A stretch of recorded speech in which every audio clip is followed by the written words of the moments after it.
বিয়ে হয়েছে তারপরে এখানে থাকতেছেন কেন? আমার হাজবেন্ড বিদেশ থাকে, যোগাযোগ নাই 1.5 বছর ধরে। আপনি এখানে এসে আছেন কত বছর? 3 মাস চলতেছে। কারণ ছাড়াছাড়ি হয়ে গেছে এর জন্য। কি কারণে ছাড়াছাড়ি হয়ে গেল? বড় ছেলে পাগল হয়ে রয়েছে। আমরা যদি ভিক্ষা করি তাও মানুষ কয় সারাদিন নেয় 5-10 কেজি চাল, হবে চালের সাথে কি আর কিছু লাগে না?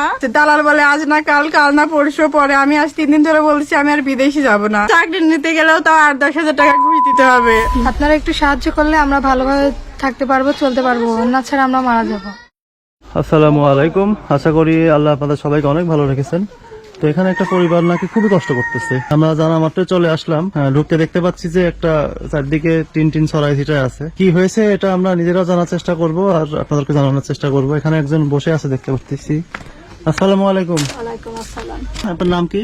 আমার নাম ফেরদৌসী। মন খারাপ করে এখানে বসে আছেন কেন? এই অবস্থা কেন?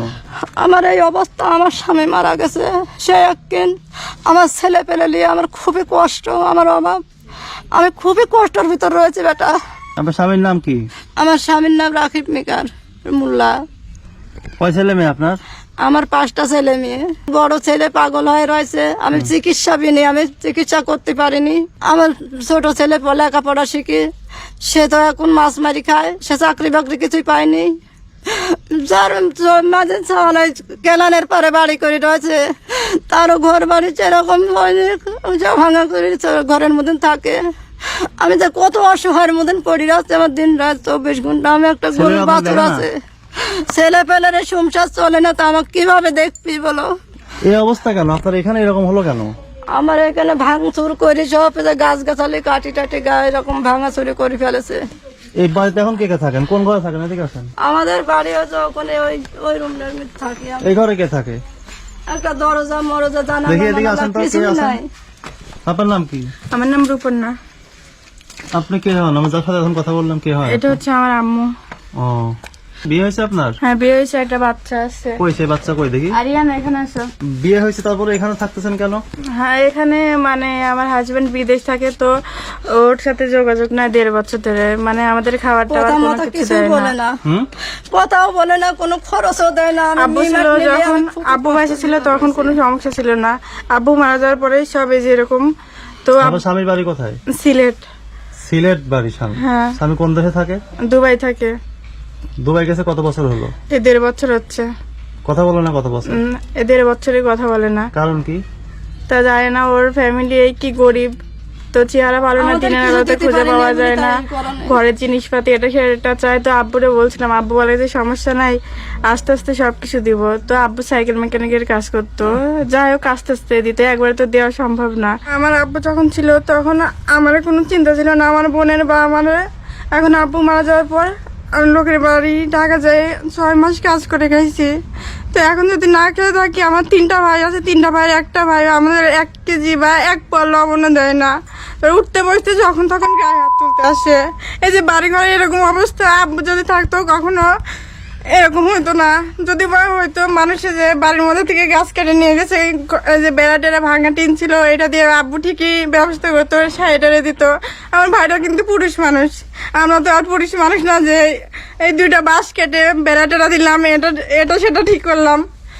যার যার মধ্যে শেষে থাকে, খাই দেয়। এই যে কলটা নষ্ট হয়ে আছে, লোকের বাড়ি যাই গোসল দিই, লোকের বাড়ি থেকে পানি আনি, এই পানি তুলতে তুলতে পানি নেমে যায়, তাও ভাইরা ঠিক করে না। আর উল্টে মারতে আসে, আম্মুরে মারতে আসে, আমার যখন তখন গালাগালি পারে। আপনি এখন আর আপনার বংশের লোক। এই যে বাচ্চা সহকারে এখন আপনার মায়ের বাড়িতে আছেন কত বছর হলো? এই তো 3 বছর ধরে এখানে।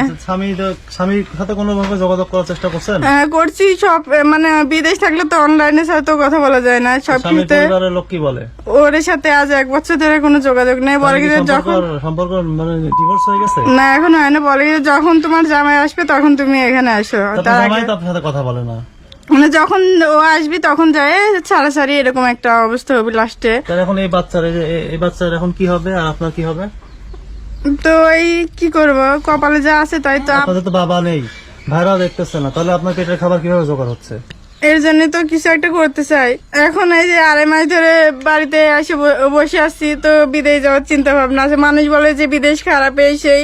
তো বংশের সবাই বড়, কেউ তো কারণে দেখে না। আব্বু মারা যাওয়ার পর 11 দিনের দিন যখন দিন বের করে, ওই দিন বের করা পর্যন্তই কেউ আজ পর্যন্ত খোঁজ নেয় নেই তোরে কি লাগবি না লাগবি, তোরে কিরকম আসিস না আসিস। এই যে বছরে একবার যখন এই যে পবিত্র ঈদ আসে রোজা আসে তখন জাকাত ফিতরা 200,000 টাকা আসে দিয়ে যাবি না বাড়ির উপরে। বংশ বড় লোক হলে কি হবে, বাপের থাকতে হয় অর্থ সম্পদ, কিন্তু আমার বাপেরই তো নাই। কি ব্যাপার, আপনার এই মেয়ে এতদিন হলো এখানে আছেন, আপনার মেয়ে আপনার স্বামী বেঁচে নেই, এই মেয়ের খাবার কিভাবে জোগাড় হচ্ছে? আমি খুবই কষ্টের ভিতরে আছি বেটা। আমি এর থেকে কিছু চাইলে আসি, ওর থেকে কিছু চাইলে আসি, তার জন্য বলি আমার বেটা সকল বলে যে তুই ভিক্ষে করে খাবই, তোর ভিক্ষেতেই খাতে হবে, তোর ভিক্ষে ছাড়া তোর গতি নেই। আমার আরেকটা ছোট মেয়ে আছে, এখানে এসে তাদের খুবই হাল অবস্থা করতো। এই এখানে জন্য মোট আপনার ঘর কয়টা, মানে এটা কি আপনার স্বামী বেঁচে থাকতে এই ঘরটা করছিল? জি, তা তো উপরে টিন ভেঙে গেছে। এখানে ভাঙা মানে সেই ভাঙা। এখানে ঘর হচ্ছে আপনার রুম কয়টা? 3টা রুম। ওই রুমে কি এত কারা থাকে? ওইটাতে ছোট ভাইয়া, এটাতে আমি, আম্মু, আমার বোন, আর এই রুমে এই খোলা রুমে হচ্ছে আমার বড় ভাইয়া থাকে। বসে থাকি রাত কাটাই। যে হচ্ছে পাগল হয়ে গেছে। হ্যাঁ, আমার বড় ভাইয়া থাকে। আব্বু অন্তর, আর আমার আব্বু যখন চেবে এসেছিল তখন বড় ভাইয়া আর আব্বু এই রুমে থাকতো। মানে অন্তর তো নেশা করতে করতে পাগল হয়েছে হ্যাঁ। নাকি? আর আপনার আরেকটা মেয়ে, ওকেও নাকি ওর স্বামী ছেড়ে দিয়েছে? জি, স্বামী ছাড়ি দিয়েছে। মেয়ে কোথায় থাকে? ওই যে মেয়ে আমার কই কাছে দেখি? থাকে। আসো। আসসালামু আলাইকুম। ওয়ালাইকুম আসসালাম। আপনি কোন ঘরে থাকেন? আমি যে মাঝের রুমে থাকি। আপনার কয় ছেলে মেয়ে? আমার একটাই ছেলে। একটাই ছেলে। কই দেখি ডাকবেন। ওই যে রায়হান, এখানে আসো। আপনি হচ্ছে সবার ছোট বোন, তাই তো? আপনার বিয়ে হয়েছিল কোথায়? এই চরবাঙ্গা বাড়িয়া। কত বছর আগে? এই 5 বছর। আপনার স্বামী কি কাজ করে? ভাটায় কাজ করে, গাড়ি চালায়। আপনি এখানে এসে আছেন কত বছর? এই যে 3 মাস চলতেছে। কারণ কারণ ছাড়াছাড়ি হয়ে গেছে, এর জন্য। কি কারণে ছাড়াছাড়ি হয়ে গেল? এই অতিরিক্ত মানে জুয়া টুয়া খেলে কাজ কাম করে না, আর ধরে আমারে মারে, সন্দেহ করে, এর জন্য কি আর এই যে ছেড়ে দিছে। উনি ছেড়ে দিয়েছে? না, আমি দিছি। ও, আপনারা দুই আপন বোন তাই না? আপনারা দুইজনই বোন, আর কোনো বোন নেই? না। আর 3টা ভাই, তার মধ্যে একটা ভাই পাগল, আর 2টা ভাই যার যার মতো ওরা খায়, দেখাশোনা করে না, তাই তো? হ্যাঁ, তো এখন এই যে মা, আপনারা দুইজন, তাতে 2টা সন্তান, খাবারটা আসলে কিভাবে আসতো? আপনার বাবা কি কোনো সম্পদ রেখে গিয়েছে বা এরকম কিছু? না, কোনো কিছু রেখে যায়নি। আমি, আব্বু মারা গেছে জানুয়ারি মাসের 8 তারিখে, তো আমি ফেব্রুয়ারি মাসের 7 তারিখে ঢাকাতে যাই। একজনের বাসায় কাজ করতাম, তো মাসে 10,000 টাকা করে দিত। মানে এমনি মানুষ জাকাত ফিতরা দেয় না, তো সেই ইয়েতে 5,000 টাকা করে দিছে। মোট 6 মাসে 2 বার দিছে। এই আপার হচ্ছে বাচ্চার জন্মদিন ছিল, এক্সট্রা 5,000 টাকা দিছে। মোটে যে 70,000 টাকা। তো এই 70,000 টাকা দিয়েই চলতেছি। হ্যাঁ, তাছাড়া কোনো কাজ টাজ না। নেই? আর এই যে মাতপুরে আব্বু যখন দিন বের করে তখন 2 বস্তা 75 কেজি চাল দিছিল, 5 কেজি তেল, লবণ, আর এটাই, এছাড়া কিচ্ছু না। যদি ছেলে মানুষ হতাম তাও মাঠে ঘাটে কাজ করতাম না, কারণ কামলা দিতে যাইতাম, তা তো এতটা কষ্ট হতো না। আর আমাদের বাড়ির ঘরের এমন অবস্থা হতো না। আমার ভাইরা না বুঝলে, বোনরা না বুঝলে, আমি দেখছি আমার আব্বুরে বাচ্চা পেটে করে ভাত দিয়ে আসতে গেছি মাতপুরে দোকানে, যে আমার আব্বু না খায় গেছে। কখন আমার ভাইরা বলি নাই যে আমার আব্বু না খায় কাজে গেছে, তো এই ভাত কেটে দিয়ে আসছি। কিন্তু যার যার খাওয়া সে ঠিক 3 বেলায় খাইছে। আর আমার আব্বু এই সকালে গেছে, রাত 7টা-6টার দিকে আইসে, আসে সেরে গোসল টোসল দিয়ে তারপরে ভাত খেয়েছে। সবাই জানে এলাকার। এই যে কথাই আছে, দাঁত থাকতে দাঁতের মর্ম কেউ দেয় না। এখন গেছে আমার আব্বু, আমরা বুঝি, কেউ না বুঝলে আমার যে কতটা কষ্ট হয় সে বুঝি। আমার ভাইরা বলে কি তোরা কি অবস্থা, তোরা এটা করিস ওইটা করিস, আমার বাপ মরে গেছে আমি জানি। কিন্তু দেখেন আমরা যদি ভিক্ষা করি তাও মানুষ কয় সারাদিন না 5-10 কেজি চাল হবে, চালের সাথে কি আর কিছু লাগে না। 3-3টা ভাই থাকতে আজ এরকম আমাদের অবস্থা হয়, আপনারাই বলুন। যদি সপ্তাহে 200 টাকা করে দিলে পরে 3 ভাই 600 টাকা, তাও আরামে মা বোন আমরা 3 জন খাইতে পারি। আমার শাক ভাত দিলে যথেষ্ট, মাছ ভাত, মাংস ভাত আমার আব্বু অনেক খাওয়াইছে গরিব হিসেবে। তা আপনার কি প্ল্যান কি? আপনি যে বাচ্চা সহকারে এখানে ডিভোর্স হয়ে আসেন, আপনার কি করার ইচ্ছা বলেন তো? একটা যদি চাকরি টাকরি পাইতাম করতাম আর কি। মানে থাকতে হবে এখানে? এখানে জায়গা কতটুকু আপনার? জায়গা এখানে 3.5 কাঠা। আপনাদের সব মিলে 3 কাঠায় জায়গা, আর কোনো জায়গা নেই? না, তার মধ্যে 3টা ছেলে 2টা মেয়ে, কিভাবে ভাগ হবে? এটা আমার নামে দিয়ে গেছে আমার আব্বু। আমার আব্বু তো জানে তার ছেলেরা কিরকম। 3 ভাইয়ের পরে আমি ছিলাম, তো আমার নামে আমার আব্বু দিয়ে গেছে। তাই? হ্যাঁ, এবং আমি তো আর ফেলাই দিতে পারবো না এদেরকে। এদেরকে নিয়ে আপনার থাকার ইচ্ছা, তাই তো? যদি ধরেন আমার আম্মুর নামে থাকতো, কিংবা আমার আব্বু আমার অন্য কোনো ভাইরে দিত, এতদিন আমার লাথি মানে আমার 3 জনকে বের করে দিত। আপনার ইচ্ছা কি? আমার ইচ্ছা সবাই নিয়ে ভালোভাবে থাকার। আর সেক্ষেত্রে আপনাদের তো এভাবে বসে থাকলে আর খাওয়ার পেট চলবে না, পেটের খাবার জোগাড় হবে কিছু তো না। একটা করতে হবে, এখন না জানি লেখাপড়া না আছে অর্থ সম্পদে, এখন চাকরি নিতে গেলেও তাও 8-10 হাজার টাকা ঘুষ দিতে হবে। আচ্ছা। আমাদের এখানে ইপিজেড আছে, ওখানে গেছি, ওই ঘুষ ছাড়া চাকরি হবে না। আবার কি ট্রেনিং সেন্টারে কাজ শিখতে হলে 2,000 টাকা গাড়ি ভাড়া, এটা সেটা, তো আমাদের নুন আনতে পান্তা ফুরাই। আজ কতদিন বাজার টাজার করতে পারি না, যেহেতু টাকা শেষ। আবার অসুস্থ, চাকরির জন্য অনেক চেষ্টা করলাম, তা হয়নি। পরে পাসপোর্ট বানাইছি বিদেশ যাওয়ার জন্য, তো দালাল বলে আজ না কাল, কাল না পরশু মেডিকেল করাইতাম। পরে লাস্টে বলছি যে আমি বিদেশে যাব না। আপনারা দুইজন আপনাদের কি আপনার চাকরি করতে চাচ্ছেন তাই তো? তাছাড়া অন্য কিছু করার আশা নেই বা পারবেনও না? হ্যাঁ, না, আমি বিদেশ যাওয়ার জন্য পাসপোর্টও বানাইছি, এখনো আছে। দালাল বলে আজ না কাল, কাল না পরশু। পরে আমি আজ 3 দিন ধরে বলছি আমি আর বিদেশে যাব না। এটা আপনার টিউবওয়েল না? হ্যাঁ, পানি তুলতে তুলতে পানি নেমে যায়, কলও ঠিক করে না। আর এই রান্নাঘরের অবস্থা এরকম? হ্যাঁ, এইরকম হয়ে গেছে। আর এতটুকুই জায়গায়, বাড়ি জায়গাটুকুই জায়গা তাই তো? এই যে বাথরুম, এই কি বাথরুম, কই বাথরুম? এই যে বাথরুম, এটা হচ্ছে বাথরুম? হ্যাঁ, জি এই যে বাথরুম। এই যে অবস্থা।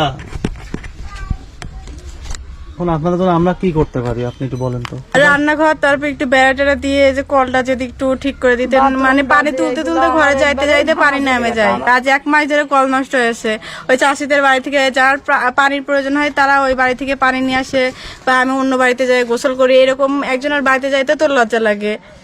সেটাই তো। যদি কলটা বা রান্নাঘর বেড়া টেড়া যদি একটু ঠিক করে দিতেন, যতটুকু পারেন ততটুকু যদি একটু সাহায্য করেন তো অনেক রান্নাঘরের উপকার ব্যাপারটা, হবে। তারপরে বাথরুম যেটা আপনাদের হ্যাঁ, বাথরুম, একবারে কল, খারাপ তারপরে যে অবস্থা, বেড়া, আবার রান্নাঘর। কল, তাই তো? হ্যাঁ, আবার এই যে এই ঘরটা আছে, দেখা যাচ্ছে যে ভালো, যখন বৃষ্টি আসে পুরা ঘরে পানি একেবারে, এই ঘরে মানে না, এই ঘরে ছাপাতে পানি পড়ে। হ্যাঁ, আবার এই যে টিনের অবস্থা কি, যেখানে হ্যাঁ, আমি ঘুমায়। দেখতে পাচ্ছি এই যে আপনাদের এই যে এই ঘরের টিন একবারে ওই সাইডটা নিচে নেমে গেছে, দেবে গেছে না? আবার যে ঘরে আমরা ঘুমাই, ওই রুমেও হচ্ছে পানি পড়ে বিছনায়।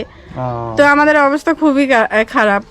যারা যারা আমাদের কথা শুনলেন, যদি পারেন একটু সাহায্য করেন আমাদেরকে। আপনারা একটু সাহায্য করলে আমরা ভালোভাবে থাকতে পারবো, চলতে পারবো, না ছাড়া আমরা মারা যাবো। দুজনের স্বামী থেকেও নেই, একজনের ডিভোর্স হয়ে গেছে, একজনের ডিভোর্সের পথে, তাই তো? তারপরে আপনাদের বাবা বেঁচে নেই। সেক্ষেত্রে আমাদের দর্শকরা যদি আপনাদের পাশে দাঁড়ান তাহলে আপনারা একটু উপকৃত হবেন। হ্যাঁ, তো আমি আশা রাখবো আমাদের দর্শকরা আপনারা নিরাশ করবেন না। আপনাদের এই ঘরের একটু টিন ঠিক করা দরকার, চাল দিয়ে পানি পড়ে, ওটা ঠিক করে দিলেন। যে রান্নাঘর, বাথরুম, কল, এইটা আপনাদের চাহিদা। আপনারা পাশাপাশি নিজেরা চাকরির চেষ্টা করতেছেন, তাই তো? ঠিক আছে, চেষ্টা করতে থাকেন, আমরাও চেষ্টা করে দেখি। এই ভিডিওটার মাধ্যমে যদি কেউ এগিয়ে আসে আমরা ইনশাল্লাহ দিয়ে যাবো। ঠিক আছে? আচ্ছা, ঠিক আছে। আসসালামু আলাইকুম। ওয়ালাইকুম আসসালাম। ওয়ালাইকুম আসসালাম।